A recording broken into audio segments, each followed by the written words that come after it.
नमस्कार दोस्तों, मेरे इस वीडियो में फिर से आपका स्वागत है। तो दोस्तों, वीडियो तो मैंने कल ही शूट कर ली थी और जैसा कि आपका एक भी दिन मिस नहीं होना चाहिए, तो इसलिए मिस नहीं हो रहा है आज का दिन आपका। और कल ही मैंने शूट कर लिया था यहीं बैठे बैठे और 5 मिनट एक्स्ट्रा निकाल लिए थे आप लोगों के लिए, भगवान के लिए। अब इस चीज़ से मुझे भी एक फ़ायदा हो रहा है। फ़ायदा तो ऑब्वियसली सभी को होता है, पूजा पाठ करेंगे किसे फ़ायदा नहीं होगा। तो फ़ायदा ये हो रहा है कि महीने में 20 दिन 22 दिन तो मैं पूजा कर ही लेता था, बट अब इस वीडियो की वजह से एक तो गीता ज्ञान का सार जानने को मिल रहा है ढंग से, गहराई से, और दूसरा ये है कि हम जो गीता सार सुन रहे हैं, बोल रहे हैं या पढ़ रहे हैं, वो एक तरह की पूजा ही है। पूजा करनी चाहिए, दीपक जलाना चाहिए भगवान के सामने और भगवान की स्तुति करनी चाहिए, भगवान की प्रशंसा करनी चाहिए, श्लोकों का उच्चारण करना चाहिए। बट कुछ लोग हैं जो मैंने आपको सबसे फर्स्ट वीडियो में बताया था, समय नहीं मिल पाता है या नहीं कर पाते हैं, तो ये भी एक तरह की पूजा ही है। इसमें भी तो भगवान के वचन ही हम अपने मुंह से बोल रहे हैं, जो भगवान बता रहे हैं वही तो पढ़ रहे हैं, वही तो सुन रहे हैं। तो एक तरीके से हम लोग पूजा ही कर रहे हैं। थोड़ा सा मॉडर्न वे में पूजा हो रही है, बट मन साफ होना चाहिए, पवित्र होना चाहिए। क्यों अक्षित? बिल्कुल भैया। यार मुझसे ज़्यादा फायदा तो तेरा हुआ होगा। हाँ बिल्कुल भैया, मेरा फायदा ये हुआ है कि मेरे को ना पहले कभी किसी ने पढ़वाई भगवत गीता, और मैंने भी कभी ज़्यादा इतना ध्यान नहीं दिया भगवत गीता के ऊपर, क्योंकि आमर्रा की ज़िंदगी में कभी समय नहीं मिला और ना ही किसी ने इसका महत्व बताया ज़िंदगी के अंदर। तो सबसे पहली बड़ी बात तो यही है कि मैंने अपने धर्म को जान लिया है। अभी जाना नहीं है, इन प्रोसेस है, बट काफ़ी हद तक मेरे को चीज़ें समझ आ रही हैं। और मैं अपने परिवार में पहला एक इंसान होऊंगा जिसने भगवत गीता को अपने सामने 2 से 3 बार तो सुनता ही, बिकॉज मैं एडिट भी करता हूँ प्लस शूट के टाइम पे भी सुन लेता हूँ, तो मुझसे ज़्यादा बार तो मेरे को नहीं लगता किसी ने सुनी भी। नहीं अच्छी बात है, नहीं अच्छी बात है। पर तूने एक बड़ी सही चीज़ कही, ये मैंने मम्मी से भी बात की थी जब मैं वीडियो बनाने वाला था, मतलब अभी नहीं, जब मैं स्टार्टिंग करने वाला था इस चैनल की। मैंने कहा मम्मी ऐसे ऐसे मैं चैनल शुरू करने जा रहा हूँ, बट मम्मी एक बात बताओ, मैं इतनी ज्ञान की बातें सीधा चैनल पे जाके बोलूँगा, आपने खुद मुझे गीता नहीं पढ़वाई कभी पहले, भगवत गीता कभी खानदान में किसी ने नहीं पढ़वाई। हाँ दादी पढ़ा करती थी, मुझे याद है, दादी मेरी पढ़ी लिखी थी, ऐसा नहीं है कि नहीं पढ़ती थी भाई, ठीक है। हाँ, तो परदादा टीचर थे मेरे, तो वहाँ से थोड़ा बहुत दादी बताती रहती थी ऐसे ऐसे भगवत गीता में, बट कभी इतना डिटेल में घुसे नहीं, क्योंकि मैं तो नहीं पता था मुझे।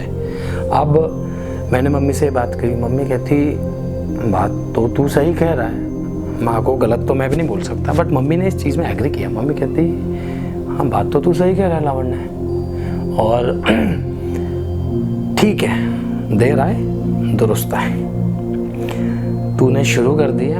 अब मम्मी का क्या रहता है, 10 और 11 के बीच में वीडियो डाल देते हैं, तो 10 और 11 के बीच में मोबाइल शुरू किया, ऑन किया और सामने रख दिया, अपना काम भी करती रहती हैं, सुनती भी रहती हैं। और मेरे ख्याल से मैं भी अपने ख़ानदान में पहला हूँ जो गीता को 2 या 3 बार पढ़ चुका है। समझ में नहीं आई है ढंग से, अभी तक भी समझने की कोशिश कर रहे हैं, क्योंकि जब तक वो चीज़ें लाइफ में अप्लाई नहीं करते तब तक ठीक है, फ़ायदा तो फिर भी हो ही रहा है, 1 बार में भी होता है, 2 बार में भी। जितना कहता है ना, जितना ज़्यादा करोगे उतना ज़्यादा जीवन में आनंद मिलेगा और चीज़ें बेटर होती जाएंगी, आप जीवन में तरक्की करते रहेंगे। भैया आप मुझसे बड़े हैं तो एक सवाल पूछ सकता हूँ? पूछ भाई, पूछ तो। आप मुझसे ज़्यादा इस धरती पर हैं, ज़्यादा। अबे इतना भी शुद्ध नहीं, शुद्ध लैंग्वेज का यूज़ हमें जब करना है, मतलब कर सकते हैं हम, अच्छी बात है जब हम श्लोकों का उच्चारण करें और उनका भावार्थ बताएं,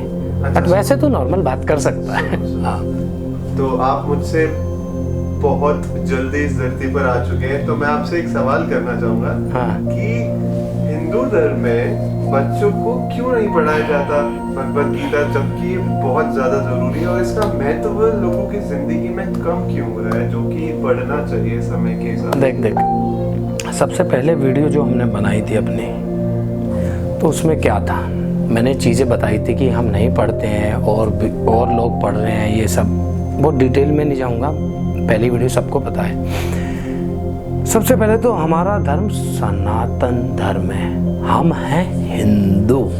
हिंदू कोई धर्म नहीं है। हिंदू मैं ये नहीं कहूँगा, क्योंकि बहुत सारे लोग सवाल उठा देंगे हिंदू क्या धर्म नहीं है। हिंदू हम लोग हैं जो सनातनी हैं, धर्म का नाम है सनातन धर्म। तो अब बात आती है कि क्यों नहीं पढ़ाई। देख, इसके पीछे का रीज़न है जो मोटा मोटा सा मुझे समझ में आया है। पहले हजारों लाखों गुरुकुल थे भारत में, और कुछ हजारों गुरुकुल तो अभी 100-150 साल पहले भी थे। अब तो मुझे गुरुकुल दिखते ही नहीं है कहीं भी। लोग, मेरे होम टाउन में एक गुरुकुल है जो अभी है तो काफ़ी 25-30 सालों से, बट अभी वो कहते हैं ना मान्यता प्राप्त हुई है, गवर्नमेंट से रजिस्टर्ड, पूरा एक सर्टिफिकेट वगैरह मिला है। तो वहाँ पे 50-60 विद्यार्थी बोलते हैं उनको, तो वो पढ़ते हैं, शिष्य। तो वो जब मैं मंदिर में जाता हूँ तो उच्चारण करते रहते हैं, अच्छा लगता है। बट उस चीज़ों को पता नहीं 100-200 साल में क्या हुआ, हम लोगों ने बोलना शुरू कर दिया और किसी ने सवाल नहीं उठाए, पता नहीं क्यों यार। बट मैं चाहता हूँ कि गुरुकुल खुले और हम लोग अपने संस्कृति को जाने। ऐसा नहीं है कि इंग्लिश नहीं आनी चाहिए, बोलो, चीज़ें सीखो, बट अपनी चीज़ें मत भूलो। क्या जो चाइनीज़ हैं या कोई भी वेस्टर्न कंट्रीज़ के लोग हैं वो हिंदी नहीं बोल पाते, संस्कृत नहीं बोल पाते, क्या वो डाउन हो गए? नहीं ना। तो इस तरह अपनी चीज़ों को जानो, महत्व अपनों को दो पहले। समझ में आ रही बात? अपनी रूट्स, अपनी जड़ें मत भूलो। तो इसका तो मोटा मोटा जवाब मैं यही दे सकता हूँ, क्योंकि अब से 1 महीने पहले तक यही क्वेश्चन मेरे दिमाग में थे। बट आ रहे हैं, खुद ब खुद आंसर आ रहे हैं, और हमने ये काम भगवान के वचनों को आगे तक बढ़ाने का बीड़ा लिया है, तो पहुँचेंगे आगे। अभी हज़ारों में है, कल लाखों में है, करोड़ों में है। यार, मरने से पहले एक काम तो अच्छा करके जाऊंगा नहीं, जाएंगे। ठीक है, तू भी कर रहा है यार, बराबर का हकदार है। तो एक मरने से पहले एक बड़ा अच्छा काम करके जाएंगे। और जितने लोग सुन रहे हैं, देखते हैं, उनसे एक ही गुजारिश है, एक ही विनती है कि जैसे हम आप तक पहुंचा रहे, आप भी अपना कर्म कर सकते हैं और लोगों तक पहुंचाए। ज़रूरी नहीं कि हमारी वीडियो भेजो, ज़रूरी नहीं है। आप खुद भी रिकॉर्ड कर सकते हो और खुद भी अपने आप उन्हें बता सकते हो। अगर संस्कृत में नहीं बोल पा रहे, हिंदी में उनका भावार्थ बता सकते हो। एटलीस्ट ये बातें करना शुरू करनी चाहिए, तो आगे वाली जनरेशन तक ये चीज़ें पहुँचेंगी। तो अब आज दोस्तों काफ़ी बातें कर ली, बढ़ते हैं अगले श्लोक की ओर। और इससे पहले श्री कृष्ण बता रहे थे कि कर्म के ऊपर, कर्म के पाथ पे चलने से क्या क्या प्राप्त होता है, क्या क्या चीज़ें होती हैं। तो ये वीडियो मैं इस वीडियो में तो बोलूँगा कि कल ही बना चुका था, हालांकि अभी बनाई है मैंने आधा घंटा पहले। ठीक है, आधा नहीं, 15-20 मिनट पहले। तो शुरू करते हैं श्लोकों का उच्चारण। तो बढ़ते हैं श्लोक नंबर 39 की ओर। 39वां श्लोक थोड़ा सा मेरे लिए भी कठिन है, क्योंकि जो इसका भावार्थ लिखा हुआ है वो थोड़ा सा टफ हिंदी में, टफ हिंदी मतलब जिसका गहराई से समझने पे मतलब समझ में आएगा। तो आपके सामने पहले उच्चारण करता हूँ। एषा ते अभिहिता सांख्ये बुद्धि और गे त्विमाम शृणु बुद्धिया युक्तो यया पार्थ कर्म बंधनम प्रहास्यसि। इसका भावार्थ ये है, हे पार्थ, यह बुद्धि तेरे लिए ज्ञान योग के विषय में कही गई है।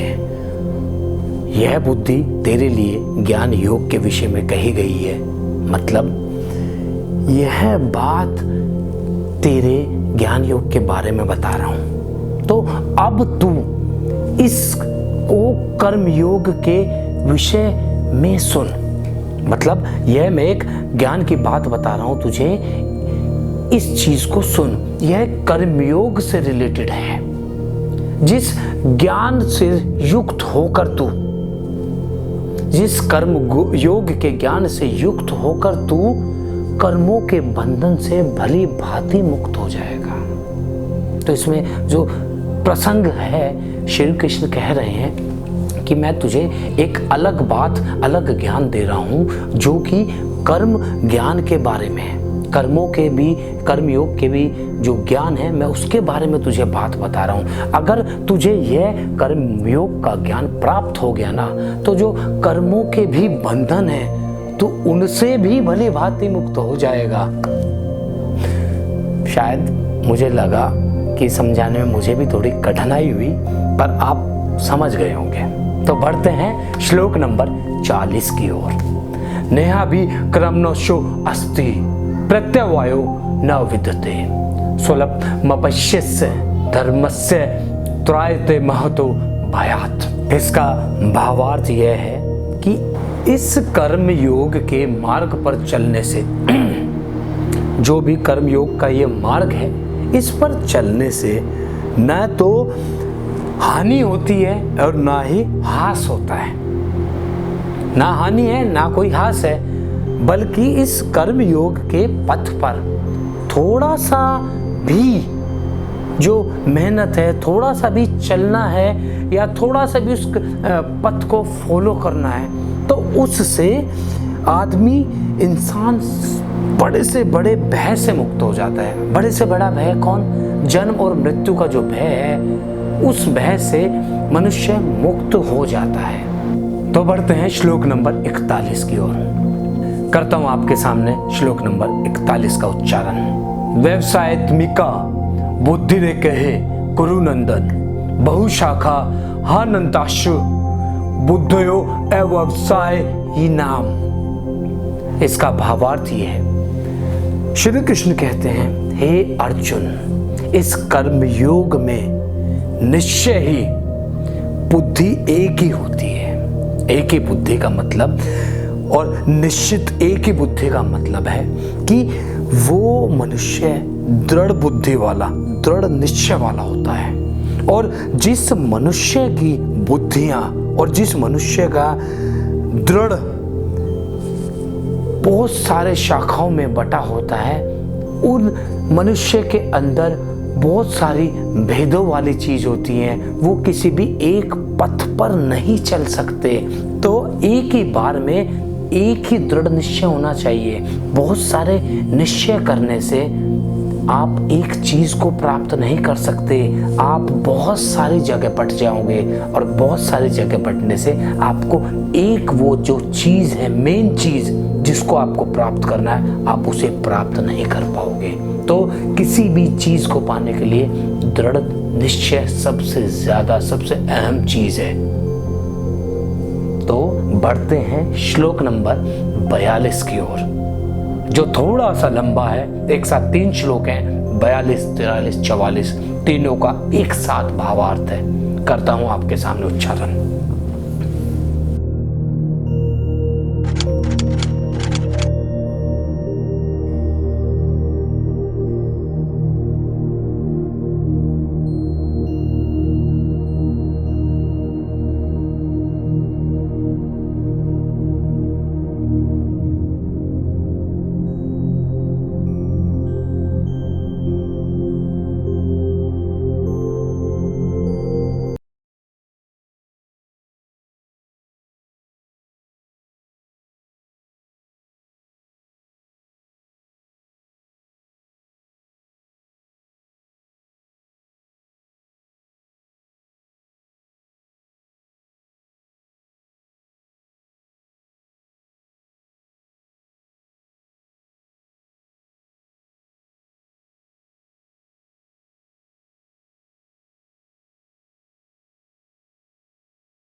Hello hello.